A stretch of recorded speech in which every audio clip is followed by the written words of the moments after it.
Live from the local station, this is Weather Authority Weekday. Hey there, happy Thursday. I'm meteorologist Michelle McCormick. Good to be with you on the Weather Authority Weekday show. And, you know, we're going to be talking about a couple different things, like from fires to forecasts to February warm-ups and bees.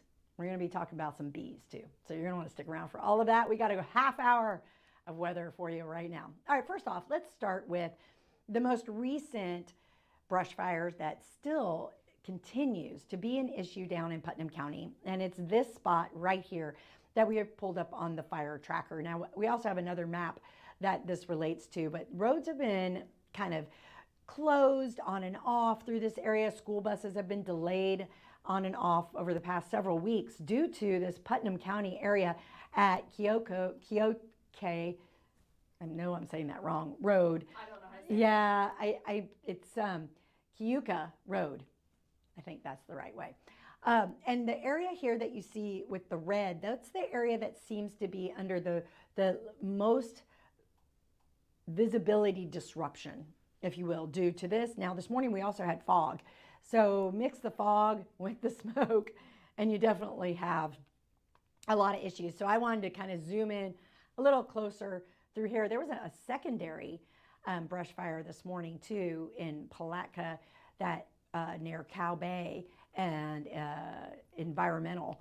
And that also had some low visibilities in spots too. So just be extra mindful of these areas. We do not have a significant amount of rain in the forecast, and these firefighters are battling, just trying to contain these brush fires. And more times than not, brush fires are human error from a spark, from a rim of a tire. If the tire blows, we saw that in Baker County. Additionally, cigarettes. So you just want to be extra, extra, extra careful right now. We are crispy and dry, and we also have another freeze on the way too. So none of that helps with the brush fire. I'm going to get more into the drought and the rainfall amounts that we need in just a little bit. But here's a live look at our radar right now.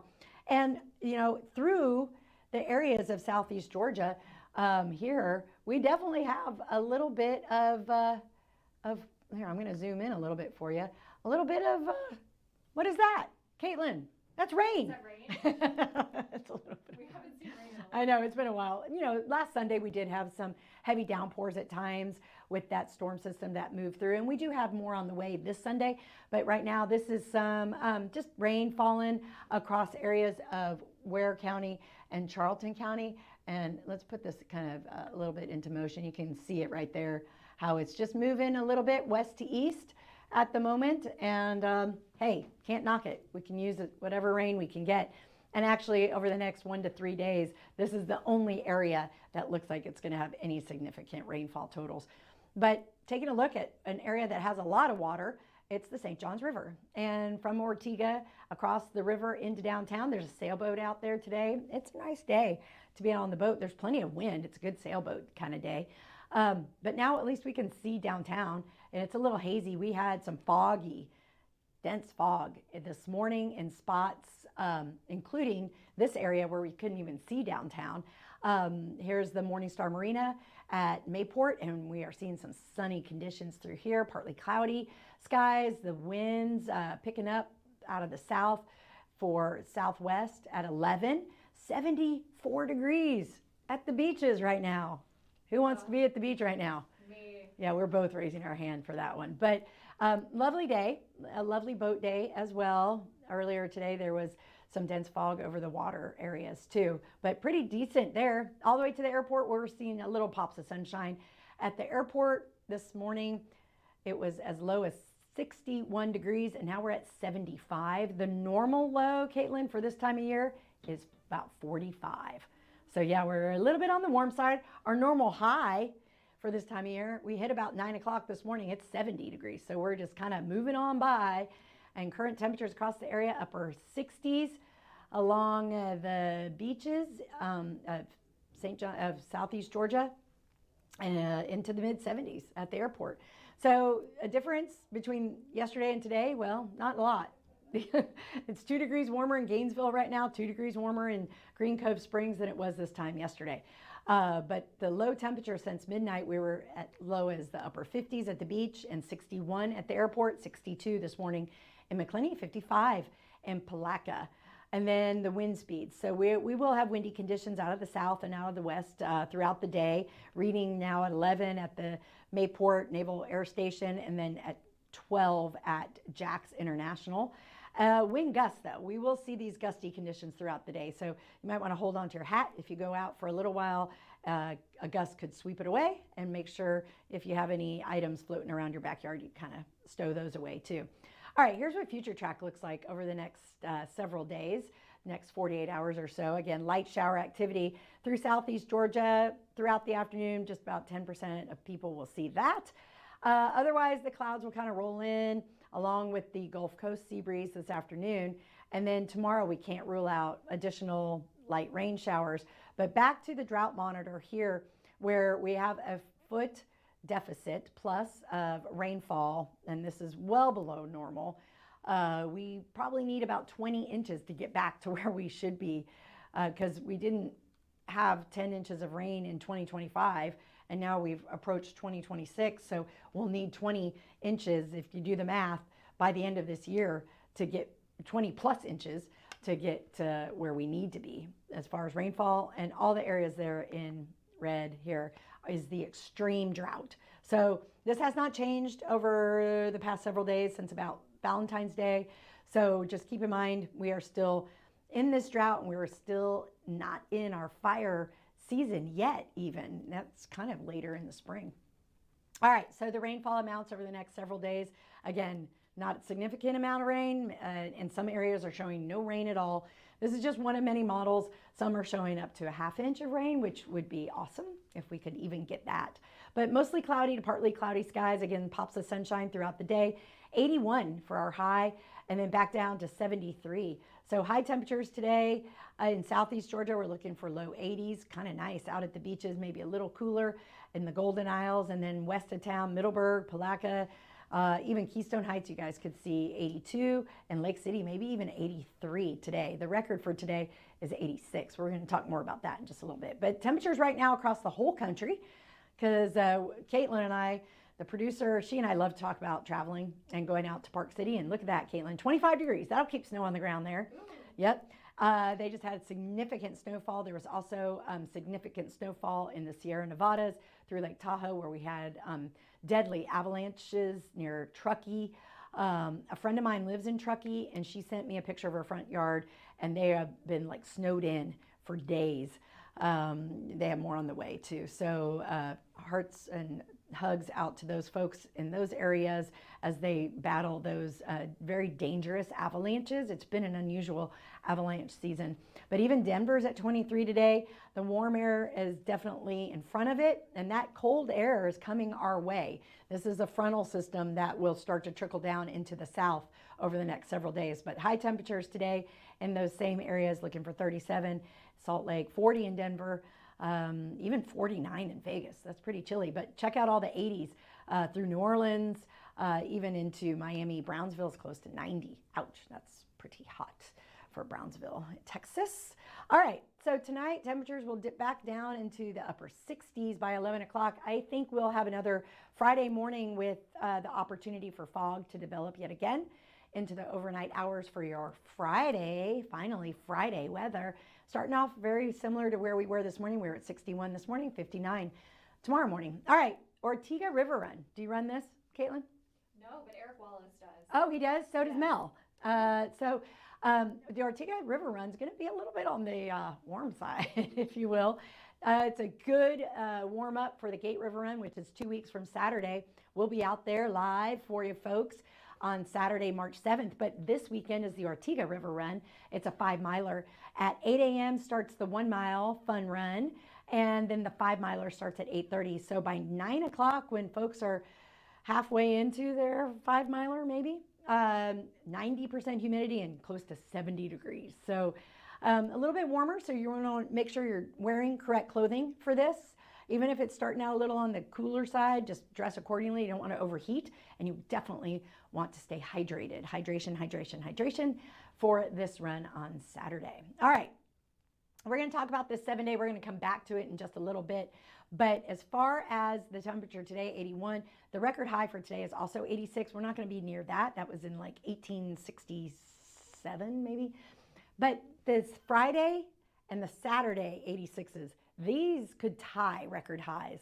We're going to come back to that after the break. But Sunday is when that front comes through, Saturday night into Sunday, and that's when we're going to really start to see the change and the opportunity for rainy weather, Saturday into Sunday. High on Sunday, only 72. I say that. That's where we should be for this time of year. It's not going to be as nice of a day as Saturday, of course, with the warm weather, but look what happens on Monday. Monday, 59 degrees as our high. We'll barely make it out of the 50s. So from 80-degree weather to 50-degree weather. And then we're going to have some opportunities for even a hard freeze on Tuesday morning inland as temperatures dip below freezing yet again. We're not done with winter. It's still February. Yeah, she's like, yeah. All right, so we're going to take a quick break. But when we come back, we're going to talk about your February warming trends, right? We're going to talk about your Snapjacks photos, because nothing shows us the outside better than what you are seeing and sending in to us. And then we're also going to talk about some bees. Yep, I said the word bees. Stick around, we'll be right back. All right, so if you think your plants are struggling from the just very cold freezes we've had this month, or maybe I even saw on my social media pages, someone was having issues with their pineapples. Imagine how these bees in Central Florida are feeling. Man, they are just struggling with the drought and the cold weather. We have some video of struggling bees here that we want to share with you. At Black Hammock Bee Farms in Oviedo, the impact of the current weather is hard to miss. Head beekeeper Beth Langlois says this winter brought devastating losses. It killed everything.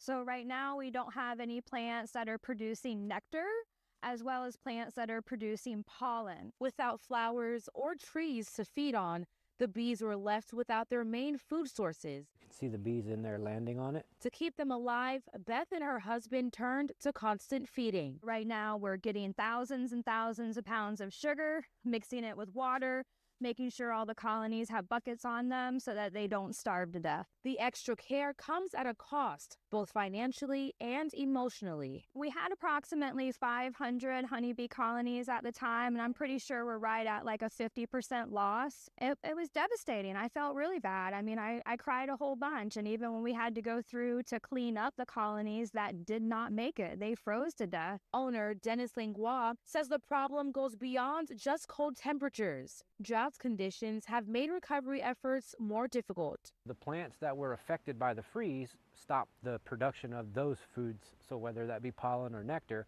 but the drought is going to affect the next batch of plants that would be providing nectar and pollen to the bees. Experts say what's happening here is part of a larger statewide issue. J.K. Yarborough with the University of Florida Institute of Food and Agricultural Sciences says bees have to work harder to survive cold weather. They stick together, they cluster around the brood inside of that hive, and they will vibrate their wings back and forth and create a lot of friction to be able to keep a nice and warm temperature inside of that hive to allow them to survive that cold weather. Despite the setbacks, Beth says giving up is not an option. The bees work hard for us, so we're going to work harder for them.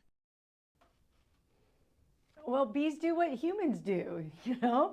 If you're in a tent and you're camping and it's cold, they say, you know, human touch really makes a big difference and it keeps you warm. So there you go. Speaking of warm, let's talk about February. And, you know, is this a random occurrence with these 80-degree temperatures that we're having in February? Well, you know, here's a look at those highs, the record highs, today, tomorrow, and Saturday. So today's record high is 86 degrees from 1891. So we're not going to be near that today, although 81 will be nice today. Can't complain. But the record high for Friday is also 86 from 1961. So 65 years ago, do the math. And that could actually happen. We could tie this, or we could break that. Tomorrow, even on Saturday, the high from 2019, you know, we could break that one too, 7 years ago. So we will be watching these very closely over the next several days. But here's a fun fact about February's warm up. In 2023, there were multiple days in the 80s. I'm guessing we didn't break any records there, but that's what it said here. So while daily 80-degree days are possible throughout the month, 2023 was particularly warm. And so that's what happened in 2023. The average highs this time of year, where I was saying the average high for today is 70. So they range from 66 to 70 degrees and often stay below 80. The historical records we were just talking about, Friday and Saturday, the historical record is 86, and that's what we have forecast for both of those days. So February has cold snaps, often followed by unseasonably warm summer-like days, which we're going to experience today, tomorrow, into Saturday before more freezing weather comes back into our forecast. So yeah, it's not unusual to have these cold days, but I want to go back to the 7-day forecast real quick and just show you here.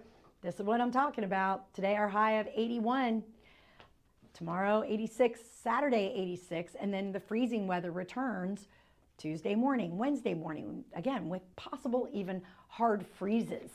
So this is where Snapjacks really comes in handy, because honestly, where we are, we're in a studio, a cinder block studio with no windows.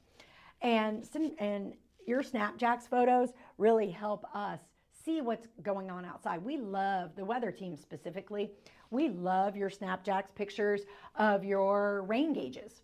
When we have really heavy rains, we like to see what's going on in your backyard. We like to see if you have frost on your grass or on your rooftops. Now, we also like to see some sunsets, and I just saw some beauty ones. Caitlin, can we put those back up? Because I was yapping.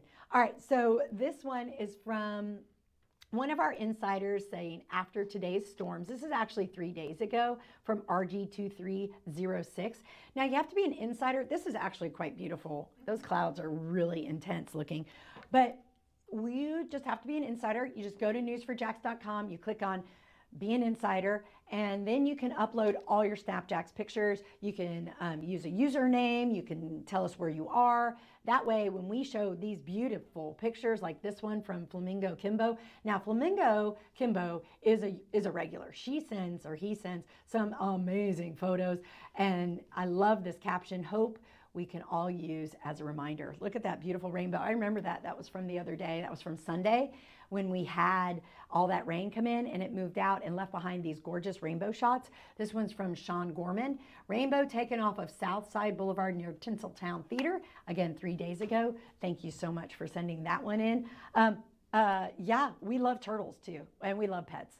And there are many different categories that you can send in your photos to. And this is Scooter. Oh yeah, Scooter, we get a lot of Scooter pictures. And this is Scooter taking her Valentine's Day stroll in her garden. So yay, Scooter, that was on Valentine's Day. So love to show that Scooter's enjoying the holiday there. Oh, wow, this looks fake. Beautiful. So fake. This is from JMAV, sunset on Black Creek in Lake Asbury, Valentine's evening. Oh, that should be in a magazine. I'm just saying. That should be a Chamber of Commerce picture for Lake Asbury. That is absolutely gorgeous. And we do have some pretty insane sunsets, but we also have insanely beautiful sunrises. We're surrounded by water. We can't have nothing but beautiful pictures. All right, who are these folks? All right, this is Randy and Elvia, and they had an awesome Valentine's Day just riding around and shopping. Thanks for sharing. Hope you bought a lottery ticket and won. In the background there, Stephanie Carter is what I'm going to guess. Oh, there we go. Stephanie Carter also showing a pretty sunset. It looks like she's driving over one of our mini bridges on Valentine's Day. And then, from Crystal Springs, this is from Terry.Ann. Sunset from Crystal Springs on Valentine's Day night. All you need there is a heart, and it will show you all the love in the world. Oh, another beauty shot, too. Oh, from Crystal Springs. Thank you, Terry.Ann. So, yeah, So be an insider. It's free. You just go to news4jax.com, you sign up, and we will show your pictures. We show birthday pictures. And like I said, we love your weather pictures. So be sure to send those in too. All right, folks, coming up at noon, we'll have another look at your full forecast. Richard's in this afternoon.